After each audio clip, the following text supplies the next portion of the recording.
expected to win. I mean, all exit polls, everybody said that, oh, he won't. I want to come on this part which Nalin was talking about, the exact reversal, where the BJP is now where AAP was in the last election.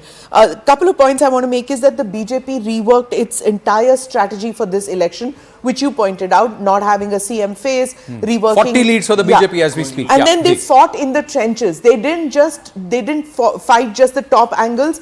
They fought from the lower levels too. They brought in not just their own bigwigs from the states to fight, like they brought their Fadnavises and the others, but they also brought in their NDA allies. They brought Chandrababu Naidu. They brought the Deputy Chief Minister of Bihar. So they fought from top and bottom. So they had Amit Shah and they had Modi, they had Nadda, they had the others, but they also fought from there. The second point is they didn't restrict to any one class or caste. They didn't say that, oh, okay, the Purvanchalis or the women are going to go the AAP way. They went the AAP way last time. No, they fought for every single constituency. So, you know, what you're seeing right now, the spread that they have, general spread and not in pockets. It's not just the Bania Punjabi vote that they said that, oh, these are our traditional, the shopkeepers are our traditional vote bank. Let's just stick with them and at least get them because they had moved away. The middle class had moved away. No, every class, every speaker of language, because of this cosmopolitan mix that we have, that's what has resulted in the current trend that we are seeing, is my take on this. So one very quick input, because I'd seen certain internal polls of the BJP and I just want to bring you in on this. I want to bring you also in on this, Abhijit.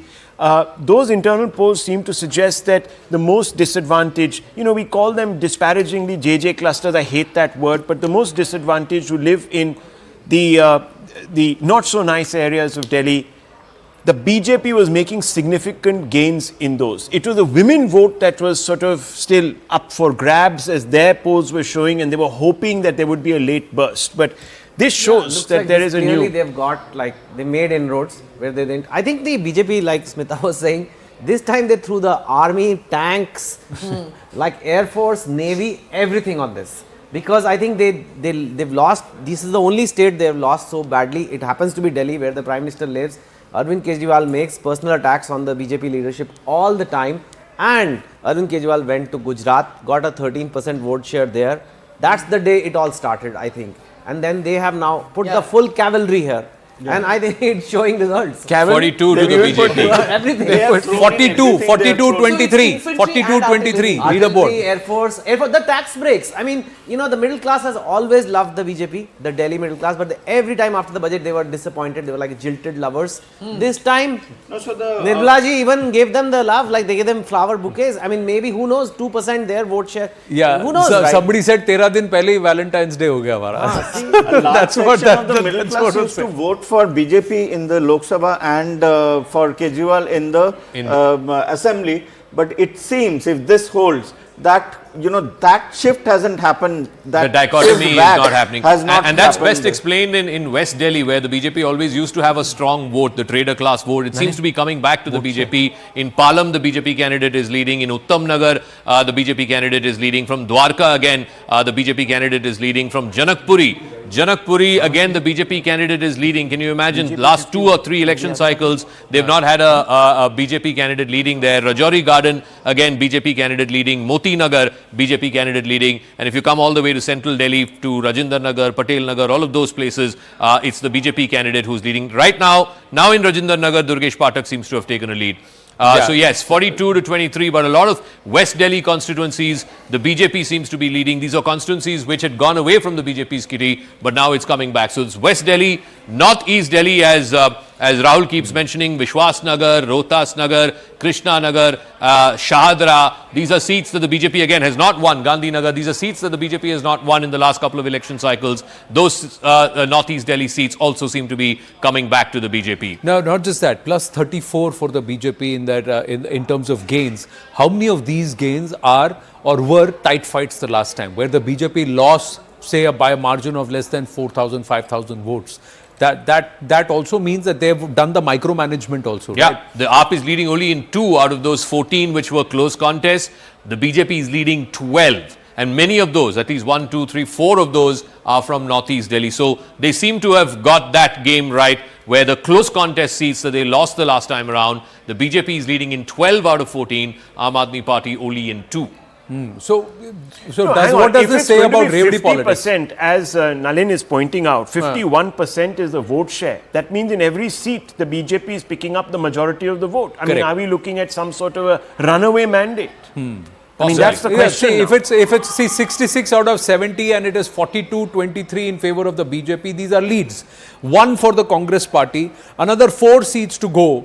Now, will this consolidate either way, or will this perhaps move away from the AAP more in favor of the BJP? Will the BJP cross the 50 seat mark, or will they consolidate around 45, 47 Again, seats? We'll have to wait and watch. In Balimaran, which is a heavily Muslim-dominated seat, it's the BJP candidate who's leading right now. Kamal Bagri of the BJP is leading. In Chandni Chowk, again, substantial Muslim population, BJP candidate leading. In Sadar Bazaar, Manoj Kumar Jindal of the BJP is leading. These are old Delhi But how much? Do we have any constituencies. idea? Because We don't are know we the- now we beginning don't know the to... margin. Maybe there's a reassessment even amongst Muslims. I think another I 10 don't know. minutes. Another 10 minutes, we get into the third, fourth round of counting. Perhaps the leads will consolidate wherever there are, and we're going to check with Greya. The live result happen a bit.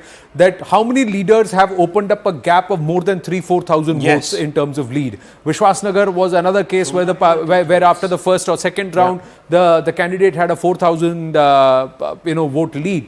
But Greya, do we have leaders in terms of the gap that's been opened up? How many So rounds do of we have any counting numbers?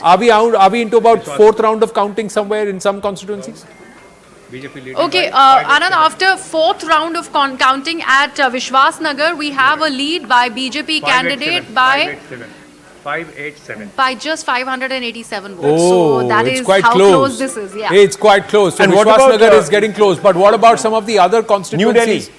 And as far as the New Delhi. Delhi constituency, we have EVMs that have opened up and there are still first rounds that are going on right now. Any other round that is happening in EVMs as far as the other constituencies, sir, is concerned? EVM mein? There's just the first round that is still going on in other constituencies. Only Vishwas Nagar that is right now counting fourth round. It's into the fourth round in Vishwasnagar. Everywhere else, it's the first round of counting of the EVMs. Like I said, 9:30, 9:45. We will get into round 3, round 4. These leads could further consolidate in favor of the BJP, or we may see the Aam Aadmi Party playing catch up as soon as the EVMs, more of the EVM rounds start happening. But as of now, the BJP seems to be in firm control as far as the elections are concerned. Is it still very, very early days? We have to wait and watch. Some things could change, some things could remain the same. It's the mind of the voter. The early trends in favor of the BJP, the early trends saying that the mandate will shift away from the Aam Aadmi Party. It could have huge impact nationally, knock-on effect, not just in Punjab, but in Bihar and in Gujarat, which also will soon be going into the polls. And that there could be a big impact. Yeah.